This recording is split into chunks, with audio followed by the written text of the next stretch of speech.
Just before 6 o'clock in the morning on the 25th of August, 1931, the earthen wall holding back the waters of Gyeongju Lake collapsed in total darkness, and somewhere between 10 and 15,000 people drowned in their sleep before they ever understood that the water was coming. They did not wake to a storm. They woke, if they woke at all, to a wall of black water already in the room, already lifting the bed and the children and the rafters all at once. By the time the sun came up over what had been farmland and villages and a town full of living people, the lake had simply expanded over the top of them, flat and brown and silent, and the only sound left was the water still pouring through the broken dike, with a roar that survivors compared to a freight train that would not stop. 10,000 human beings, maybe 15,000, gone in the time it takes to read this sentence a few times over. And here is the part that should make the back of your neck go cold. That night was not the disaster. That breach, on that one lake, on that one night, was a single moment inside a catastrophe that had already been killing people for 2 solid months, and that would go on killing for more than a year after the water at Gyeongju finally went still. When historians try to count the dead from the floods that drowned central China in the summer of 1931, the lowest credible number they can defend is around 400,000. The highest is close to 4 million. Sit with that gap for a second, because the gap itself tells you something terrifying about what happened here. We are not arguing over whether thousands died or tens of thousands died. We are arguing over whether the number of dead was closer to 500,000 or closer to the entire current population of Los Angeles. And the reason we cannot narrow it down is that the machinery a country uses to count its own dead had itself been swept away. This is the deadliest flood in recorded human history, and very possibly the deadliest natural disaster of any kind in the 20th century, outside of pandemic and famine. It killed more people than the eruption that buried Pompeii, more than the San Francisco earthquake, more than the Galveston hurricane and the Johnstown flood and the Great Chicago fire combined. And it did most of its killing in a matter of weeks, and almost nobody outside of China has ever heard of it. There are no Hollywood films about it. Most people who consider themselves reasonably well-read on history have never once encountered the phrase, the 1931 Yangtze flood. That alone should bother you, because the forces that made it so lethal have not gone away, and the lower reaches of those same rivers are home today to roughly half of China's population and the majority of its industry. The water that did this is still there. The question of whether it can do it again is not closed. To understand how it happened, you have to start years before a single dike broke, and you have to start somewhere that feels like the opposite of a flood. You have to start with drought. From 1928 through 1930, much of China baked under a long, punishing dry spell. Rivers ran low, the soil cracked and hardened, and lost the spongy capacity to absorb water that wet, living earth has. Farmers prayed for rain the way only people facing famine can pray for rain. And then, in the winter of 1930 going into 1931, the weather did not simply correct itself. It overcorrected with a violence that nobody alive had seen. That winter was brutally cold in the mountainous upper catchments where China's great rivers are born, and enormous quantities of snow and ice piled up at high elevation.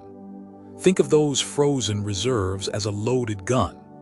Through the spring, the snow began to melt, and all of that meltwater came pouring down into the channels of the Yangtze and the Hulai and their countless tributaries, raising the water table across central China and saturating that drought-hardened ground until it could hold no more. The rivers were already running high and angry before the truly dangerous part even began, and then the truly dangerous part began.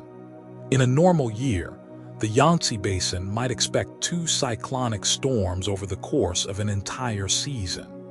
In July of 1931 alone, it was hit by seven major storms in a single month, stacking rain on top of meltwater on top of already flooded fields. Some weather stations along the river recorded around 2 feet of rainfall in that one stretch.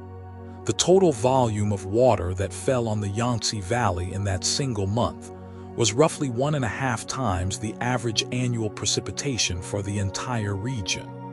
A year and a half of rain, in 30 days, onto ground that could not drink it, and into channels that were already brimming. Even a perfectly maintained system of dikes and floodways might have buckled under that.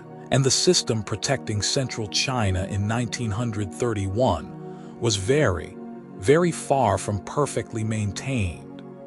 Now we get to the part of this story that turns it from a tragedy into something closer to a crime, because the rain was the trigger, but the rain was not the whole reason millions of people died. For centuries, the people of the Yangtze and Huai basins had been fighting their rivers with earthen dikes, walling the water into ever narrower channels to claim the fertile floodplain for farming.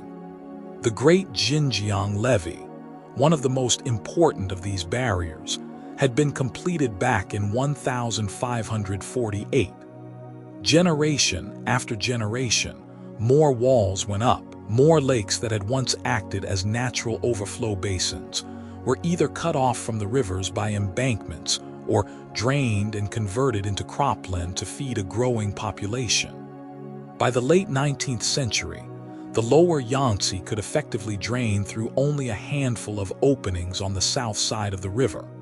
And the river, robbed of the room it needed, did what rivers always do. It dropped its sediment on the bottom of its own bed, raising that bed higher and higher, until in many places the surface of the river sat above the level of the surrounding land, held in place by nothing but those aging walls of packed earth. Stop and picture that, because it is the single most important image for understanding why so many died. Across vast stretches of central China, millions of people were living and farming and raising children in towns that sat below the level of the river that ran past them. The water was over their heads before it ever broke free. Every levee was a held breath. And in the years leading up to 1931, while warlords and rival armies tore the country apart in the chaos that followed the collapse of imperial rule, the unglamorous, expensive, ceaseless work of dredging those channels and reinforcing those dikes had been neglected, defunded, and in many places simply abandoned. The men and the money that should have maintained the rivers were spent on civil war instead. Deforestation upstream had stripped the hillsides of the trees that once slowed the runoff, so the rain that fell reached the rivers faster and harder than it ever had. The country had quietly removed every safeguard at exactly the moment the weather decided to test all of them at once. And there is one more piece to the background, and it is the strangest one, and it will matter more than you would expect. In the city of Wuhan, the new nationalist government had been running an aggressive campaign against what it called superstition, sweeping away old temples and old beliefs in the name of a modern, scientific China. As part of that campaign, shortly before the flood arrived, officials demolished a temple in Wuhan dedicated to the Dragon King, the traditional deity who controlled rain and water. To the educated reformers running the city, this was progress. To enormous numbers of ordinary people, when the waters rose just weeks later and swallowed their city whole, it looked like something else entirely. It looked like the Dragon King taking his revenge. Hold on to that, because the way people interpreted this disaster, the stories they told themselves about why it was happening to them, would shape how they behaved when the water came, and in some cases it would get them killed. By June of 1931, the rivers were rising with a speed that frightened even people who had grown up watching them rise every year. Along stretches of the Yangtze, more than 600 millimeters of rain fell in June alone. People in the lowest-lying areas began abandoning their homes. The water crept up the trunks of trees and the walls of houses. And then, toward the end of July, after that monstrous month of 7 cyclones, the dikes began to fail. Not gracefully, not gradually, but in sudden catastrophic ruptures, each one releasing a wall of pent-up water onto fields where the crops had not even ripened and onto villages where families were sleeping. Then came the morning that broke Wuhan.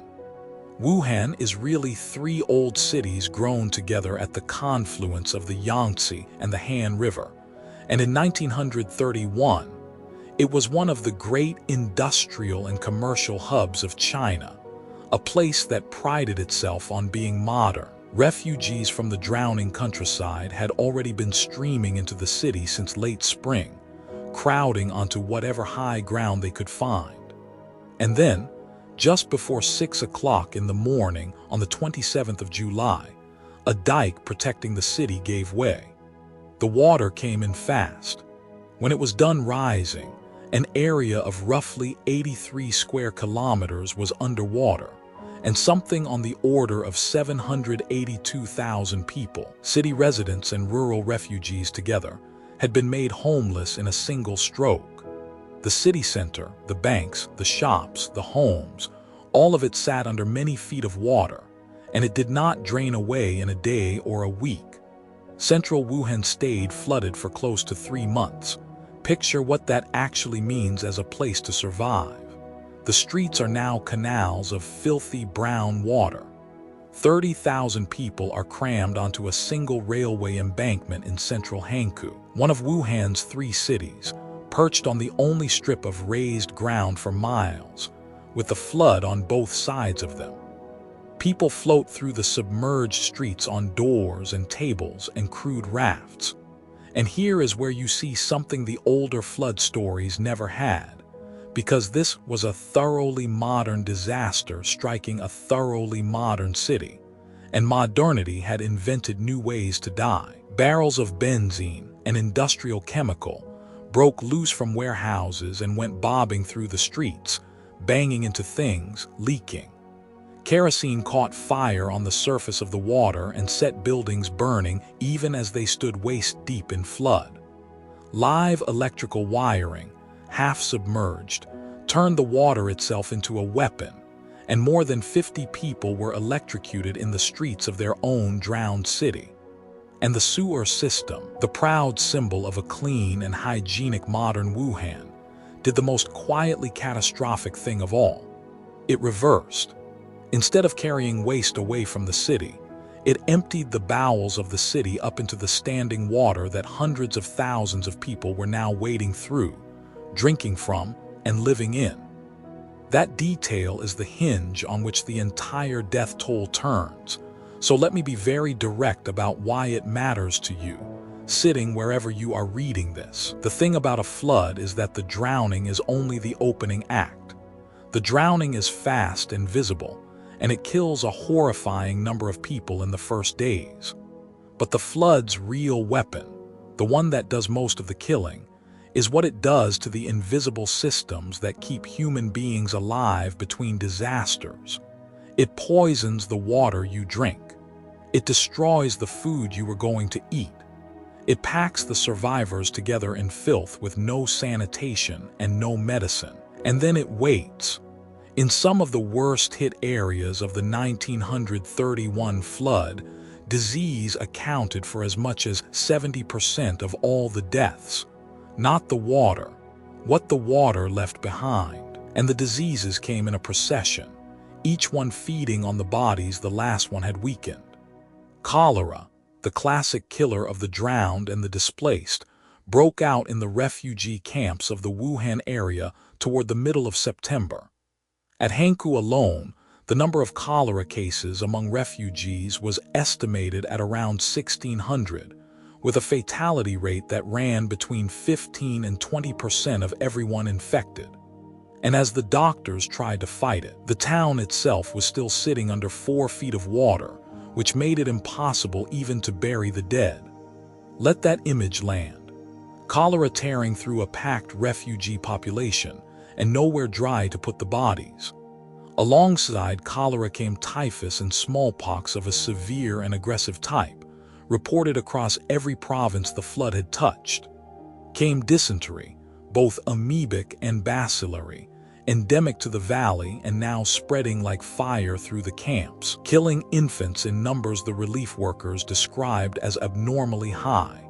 Came measles, came malaria, came schistosomiasis, the parasitic disease carried by the very snails that thrive in the kind of stagnant standing water the flood had created everywhere. The flood did not kill you once. It lined up half a dozen different ways to kill you and let them take turns. Now picture the people caught inside all of this, because the official reports and the death tolls have a way of sanding the human beings down into statistics, and the human beings are the whole point. A Catholic bishop named Edward Galvin, working with the Columban missionaries around Hanyang, one of Wuhan's 3 cities, sat down at the end of August and tried to describe what he was seeing. He wrote that there were already somewhere between 300,000 and 500,000 refugees in the Wuhan area, and that soldiers had been posted along the banks of the Han River to physically stop any more from coming in, because the city could not hold them. Most of the refugees had climbed to whatever hills they could reach. On a single rise called Black Hill, in Hanyang, 60,000 people were crowded together. Months later, in November, Galvin walked through those hilltop camps and tried again to put words to it. He wrote that he simply could not describe the squalor and the sickness and the desolation. He described people quietly dying of starvation on every side, all of them undernourished, all of them dying from exposure, and around them malaria and dysentery and typhoid and cholera moving through the crowd, people dying so steadily and so quietly that death stopped being an event and became the weather. And the starvation he described was not incidental. It was structural, and it was permanent in a way the floodwater was not. The flood had not just drowned people. It had drowned the next year. Throughout the entire Yangtze Valley, roughly 15% of the wheat and rice crops were destroyed outright, and in the actual flood zone the proportion was vastly higher than that. In many places total, grain that had been stored against hard times floated away or rotted, and here is the cruelest mechanism of all. The water sat on the land for so long, in many places still standing when autumn came, that when the time arrived in the fall to plant the next season's crops, the fields were still underwater. The farmers could not plant, so even the survivors who lived through the drowning and dodged the cholera and the typhus now faced a guaranteed famine the following year, a famine baked into the calendar, because the ground that fed them would produce nothing. This is how a flood that crests in August keeps killing people the following summer. This is how you get a death toll that climbs for a year and a half, and it pushed human beings past the edge of what we like to believe people will do. The contemporary reports, the government records, the missionary letters, all of them describe the same unbearable things happening across the flood zone as the food ran out. Families ate tree bark and weeds. Desperate parents sold their daughters, and then their wives, simply to get money for food or to have one fewer mouth to feed. There were widespread reports of infanticide, of parents who could not feed a child making an unspeakable choice, and there were reports, credible and recurring across multiple regions, of cannibalism. This is what the deadliest flood in history actually looked like at ground level, not a dramatic wave. A slow, grinding erasure of every line a person believes they will never cross. But the water itself was still rising even as all of this unfolded, and it had not yet reached its worst. On the 19th of August, the flood hit its high water mark at Hankou, and the number recorded that day is almost hard to believe. The water did not arrive all at once at that peak. It climbed there, day after relentless day, through the first 3 weeks of August, a few inches at a time, so that people watched the marks they had scratched on walls and door frames vanish underwater one by one. Every morning, the survivors woke to find the line a little higher than the night before, the safe ground a little smaller, the islands of the living a little more crowded, until there was almost nowhere left to climb. By the 19th, the water level stood roughly 16 meters above the average, about 53 feet, more than 5 stories of water above where the river normally sat. That crest was about a meter and 3/4 higher than the level of the Bund in Shanghai, hundreds of miles downstream. The Yangtze had risen higher than any level ever previously recorded, 3 feet above the previous all-time peak, and it had done it while sprawling across an area that defies comprehension. How much area? The flood ultimately inundated something like 180,000 square kilometers. To make that mean something, picture the entirety of England plus half of Scotland underwater. Or picture the American states of New York, New Jersey, and Connecticut, all 3, submerged at once. 8 provinces bore the worst of it: Hubei, Hunan, Jiangsu, Anhui, Jiangxi, Zhejiang, Henan, and Shandong. But the flooding reached far beyond even that core zone, north into Manchuria, south as far as Guangdong and the Pearl River near Canton, west into Sichuan. The number of people whose lives were directly disrupted has been estimated at 25 million, and by some accounts as high as 52 million. To put that in perspective, the entire population of the United States at the time was around 123 million. This single flood, in a single summer, reached into the lives of a number of human beings approaching half the population of the United States, and it was inside that swollen, catastrophic August that the wall at Gyeyu broke and took 10 to 15,000 sleeping people, the scene we started with. By then it was just one breach among many.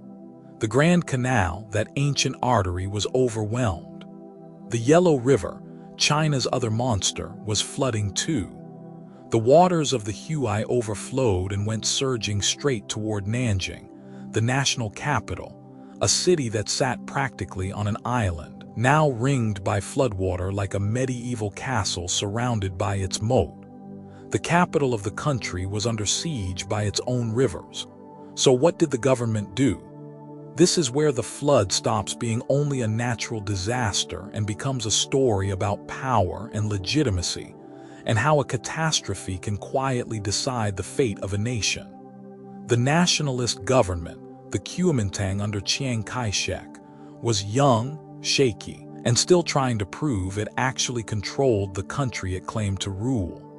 Through the previous decade of warlord chaos, the traditional functions of disaster relief had largely drifted into the hands of foreign and mixed Sino-foreign charitable organizations. For the nationalists, the 1931 flood was both an existential threat and an enormous opportunity. If they could mount a competent, modern, scientific relief effort, they could prove to their own people and to the world that there was finally a real government in China again. So they built one.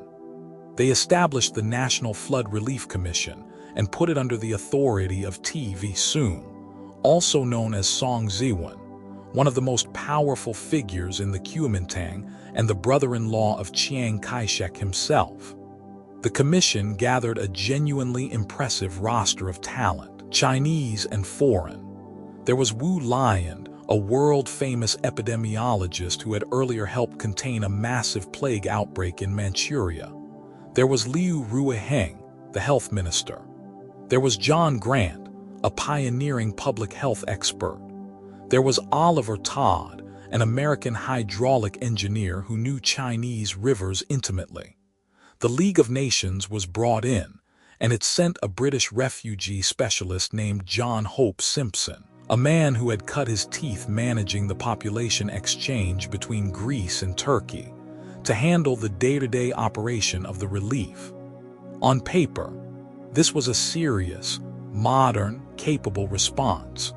And here is where the story takes a turn that almost nobody expects, because one of the people who showed up to help fly over the flood and map its devastation was, of all people on Earth, Charles Lindbergh, the most famous man alive at that moment, the aviator who had stunned the world by flying solo across the Atlantic just 4 years earlier, happened to be making a survey flight across the top of the world from New York toward Tokyo, accompanied by his wife Anne Morrow Lindbergh, who was herself a skilled pilot, navigator, and radio operator.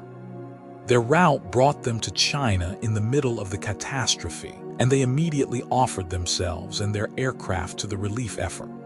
Their plane, a Lockheed Sirius, had a longer range than anything else available in China, which made it uniquely valuable for surveying an area this vast. They landed at Nanjing on a body of water called Lotus Lake on the 19th of September, and Anne later wrote that the floodwater stretched right up to the foot of the city wall, exactly like a moat around a medieval fortress. The Lindberghs went to work. Anne would fly the plane while Charles photographed and surveyed the devastation below, helping to map an additional 8,000 square miles of the disaster zone so that officials could actually plan where to send help. And it was from up there, looking down, that Anne Morrow Lindbergh grasped a truth that the cheerful organizational charts in Nanjing had concealed. She wrote later about looking down on the flooded villages, on the people stranded on tiny islands, on what she described as countless human beings like gnats on the surface of the water, and feeling the hopelessness of it settle over her. How, she wondered, could relief ever reach these people? The water was not deep enough for large boats. There were no roads, and in many places there never had been. There were no central points to distribute food from, just thousands of tiny isolated villages, or what was left of them, scattered across an area larger than the state of Massachusetts. She had identified from the cockpit of an airplane the exact reason the relief effort was doomed to fall short. You cannot save people you physically cannot reach. Charles tried anyway. With his plane's cramped space, he made an attempt to deliver aid directly, flying 2 doctors and some medical supplies to the struggling, cut-off city of Hinghua, the place known today as Pushan.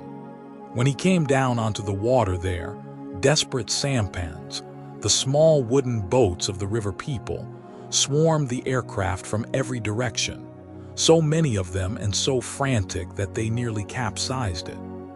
The arrival of help was itself almost a catastrophe, because the need was so far beyond anything the help could match. Eventually, the Lindberghs' famous plane was damaged on the Yangtze, banged up badly enough that the most celebrated aviator of his generation had to leave China, not by air but by boat, an ending so anticlimactic that people back home found it almost unbelievable. The relief effort, for all its talent and its famous volunteers, was fighting a losing battle, and the reasons it was losing are where the disaster reaches out and grabs the rest of the 20th century by the throat. The first problem was the one Anne Lindbergh had seen from the air. The flood had destroyed the roads and the boats and the communication lines, the very infrastructure you would need to move food and medicine to the dying. Where relief workers did manage to move supplies, they often had to carry them through territory torn by the ongoing civil war, areas full of bandits and communist forces who would seize the relief shipments for themselves, and sometimes kidnap the relief workers outright. And the international medical aid that the League of Nations had called for, when nations were urged in September to send money and doctors and supplies out of sympathy and out of fear that epidemics in China could spread to the world, mostly arrived about 2 months after the appeal went out, by which point cholera and typhus had already done much of their work. But the single thing that crippled the relief effort most was a date, the 18th of September, 1931. On that day, while central China was still drowning, While hundreds of thousands of refugees were dying on hilltops, the Imperial Japanese Army staged an incident in Manchuria and launched a full invasion of China's northeast. The timing could not have been more catastrophic. The nationalist government had been planning to fund a huge portion of its flood relief by issuing bonds. The Japanese invasion sent a shock through China's financial markets, and the bond market collapsed. The money the government had been counting on to save the flood victims evaporated overnight, swallowed by the opening move of what would become the long, grinding war between China and Japan. The government eventually managed to secure a large loan of wheat and flour from the United States, but even that was hard to use, because the Japanese now controlled approaches that made it difficult to import the grain through Shanghai. A single disaster had collided with the start of a world war, and the people on the hilltops paid for the collision with their lives.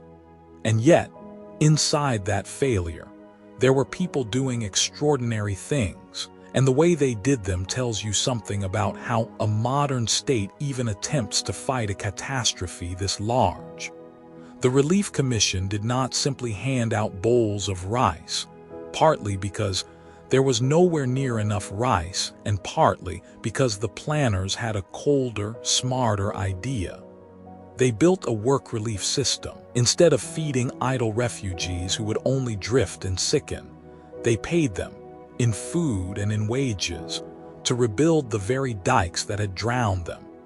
Hundreds of thousands of refugees became a labor army, hauling earth in baskets on their shoulders, packing it into the broken walls, raising the embankments back up by hand. In the first half of 1932 alone, this human machine reconstructed something on the order of 2,000 kilometers of dikes, an almost incomprehensible volume of earth moved without a single bulldozer. It was brilliant and it was brutal at the same time, because the people rebuilding the walls were starving and sick even as they worked, and the work itself was a wager. Rebuild your own prison wall faster than the next flood can arrive, or drown again. The medical side was its own quiet war, and at the center of it stood Wu Lian, the epidemiologist who had already once saved untold lives by stopping a plague in Manchuria. He understood that the refugee camps, packed and filthy and waterlogged, were perfect breeding grounds for the cholera that would soon arrive, and he launched mass inoculation campaigns through the camps, trying to put a needle into as many arms as possible before the disease reached them. Imagine the scene: long lines of exhausted, half-starved refugees on a muddy hillside, being inoculated against a disease that was already in the water at their feet, by doctors who knew they could not possibly reach everyone in time. Every person they vaccinated was a coin flip won against death, and there were never enough doctors, never enough vaccine, never enough dry ground. Some communities had no high ground to flee to at all, because their whole world had always been the water.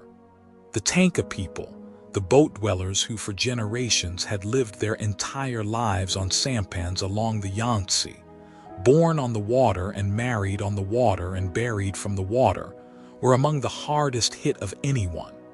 When the river that was their home turned violent, they had no land to retreat to and no farm to lose because they had never had one.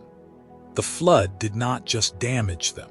It came for the one element they had built their entire existence around, and it took it. But it gets stranger, and in a way more human, because even in the middle of all this dying, the disaster reached out and pulled in the wider world in ways nobody could have scripted. Charity poured into China from across the planet. Overseas Chinese communities scattered through Southeast Asia gave with a generosity that stunned the relief workers, sending money back to a homeland many of them had not seen in years to save people they would never meet. And in the United States, A then little-known American writer who had grown up in China sat down and began writing short stories about the flood specifically to inspire donations. Stories that were read aloud on American radio to move listeners to give. Her name was Pearl Buck, and within a few short years she would win the Nobel Prize in Literature. The deadliest flood in history quietly helped pull one of the great literary voices of the century toward the subject of China, the subject that would define her life's work. Inside China itself, the flood seared its way into the culture and never fully left. The acclaimed left-wing novelist Ding Ling wrote a short story about it, simply titled Water, that became one of the most famous Chinese literary responses to the disaster. A motion picture called Raging Torrent was filmed in the aftermath, telling fictional stories set during the flood in Hubei. The film itself is lost now, every print gone, but the script survives, a ghost of a movie about a disaster that was itself trying to erase the record of its own dead. Artists understood something the bureaucrats could not put in a report: that a catastrophe this size is not only a number, it is a wound in the memory of a people, and someone has to keep speaking it or it disappears. Now I want to be honest with you about the numbers, because the honesty is part of the horror. The official report of the National Flood Relief Commission stated that around 140,000 people had drowned, and then added a line that says more than any statistic could. It said that an additional number of people, a number which could not be accurately ascertained, but which must be very large, had been killed by other causes directly connected to the flood, mainly starvation and disease. The government's own relief workers, the people standing in the middle of it with the best data anyone had, privately estimated the real total at around 2 million dead. A field survey led by the agricultural economist John Lossing Buck out of the University of Nanking found that 150,000 had drowned in just the first 100 days, and that this drowning represented less than a quarter of all the deaths in that period. Edmund Clubb, an American diplomat who lived through the flood at the consulate in Hankou, put the figure at around 2 million as well.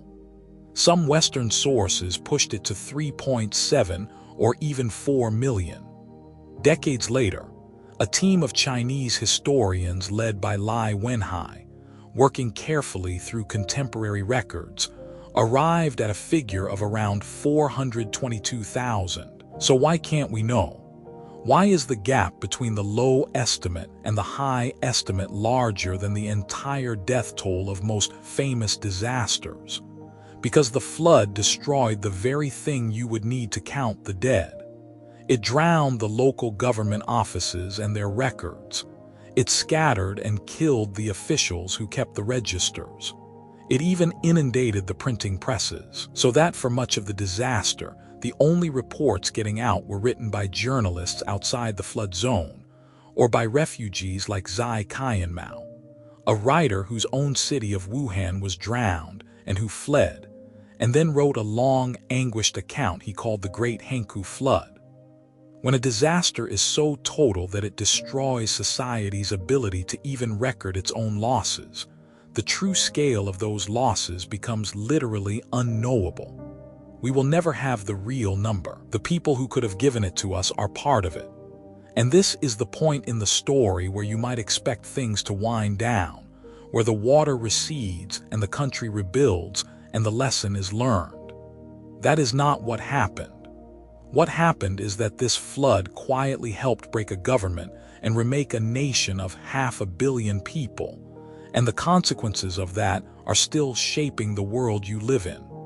Think about what the disaster did to the legitimacy of the nationalist government. They had seized on the flood as their chance to prove they were a modern, capable state that could protect its people, and by the measure of their own ambitions, they had failed, visibly, catastrophically, in front of the entire country and the world. They had failed to maintain the rivers in the years before. They had failed to fund the relief when the bond market collapsed. They had been unable to reach the dying, unable to stop the epidemics, unable to feed the starving.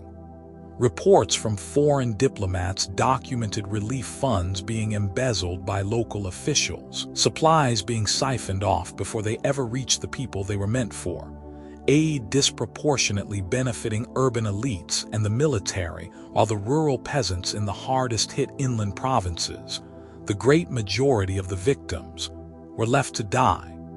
Every one of those failures became a story that ordinary Chinese people told about who their government really served. And remember that demolished Dragon King Temple in Wuhan. When the flood came, that rumor metastasized. Many people became convinced the disaster was supernatural punishment, that the city of Hankou was simply doomed. A contemporary report described thousands of people so convinced their city was finished that they refused to help themselves or be helped, sitting and waiting stoically for death. So total was the discontent that prominent officials, including the mayor of Wuhan, Hebei Ahua, and the local garrison commander, Xia Daoyan, ended up performing ritual ceremonies and kowtowing to the very Dragon King their government had insulted, trying to calm a population that had lost faith in everything official. Now connect the dots. There was, at this moment in Chinese history, a rival political movement that had been telling people exactly this story all along, that the government was corrupt, that it served the rich and abandoned the poor, that it was incapable of protecting ordinary people. That movement was the Communist Party. The 1931 flood, and the floods and famines and failures that kept recurring in the years that followed, became living proof of the communist argument, evidence you could see from your own drowned doorstep. The disaster did not single-handedly cause the Chinese Revolution, but it poured itself into the case the communists were building, the case that the old order had failed and had to be swept away. 18 years later, in 1949, the Communist Party won the Civil War and transformed China into the nation it remains today. You cannot fully understand how that happened without understanding the decade of catastrophe that came before it. And the 1931 flood stands at the head of that decade like a gravestone. And the rivers themselves became an obsession that has lasted to this day. The flood made it impossible to ignore the truth that China's prosperity and China's destruction came from the same source, water that had to be controlled, or it would kill you by the million. In the immediate aftermath, the government set up the Huai River Conservancy Commission, and within the first half of 1932, working at desperate speed, laborers reconstructed something like 2,000 kilometers of dikes, moving an almost unimaginable volume of earth by hand in just 6 months. The American engineer Oliver Todd led field studies in 1935 and 1936 to design dams and diversion channels meant to keep a 1931 scale flood from ever happening again. But the chaos of the war with Japan and the Civil War that followed meant most of these grand plans went unbuilt or were built only in small fragments. The dream stayed a dream, but it never died. The 1931 flood and the equally deadly floods that struck the Yangtze again in 1954 and 1998 kept alive a single enormous idea, that China should build a dam across the Yangtze so vast it could swallow the river's fury before it reached the lowlands where the people lived. In 1953, just a few years after taking power, Mao Zedong traveled to the regions along the Yangtze to promote exactly this idea, the dream of a colossal flood control project on the river. It took another half a century, but that dream became the Three Gorges Dam, the largest power station on Earth, finally completed in 2012. And when engineers and officials explained why a project of such staggering cost and such enormous human displacement was necessary, why entire cities had to be relocated, and 1 million people moved. They pointed back across 80 years to 1931. They pointed to the flood that killed millions in weeks to explain why the river could never again be allowed to run free. So here is why this matters to you, specifically, no matter where you live. The 1931 flood is the clearest case study we have of a truth that the modern world keeps relearning the hard way. A natural disaster is never purely natural. The rain came from the sky, yes. But the reason the rain killed millions instead of thousands was a chain of human choices made over decades and centuries. The walling in of rivers, the draining of the lakes that used to absorb the floods, the stripping of the forests, the diversion of money from maintenance to war, the corruption that hollowed out the response. The disaster was the rain falling onto all of those decisions at once. The vulnerability was built long before the trigger was pulled. And that lesson is not historical trivia. The lower reaches of the Yangtze, the exact landscape that drowned in 1931, today hold around half of China's population and a huge share of its economy, all of it living behind walls, much of it below the level of the water. Those walls hold back. The same is true of river deltas and coastal plains all over the world, including some of the most crowded and valuable real estate on the planet. We have not stopped building our cities below the waterline. We have built more of them and put more people in them.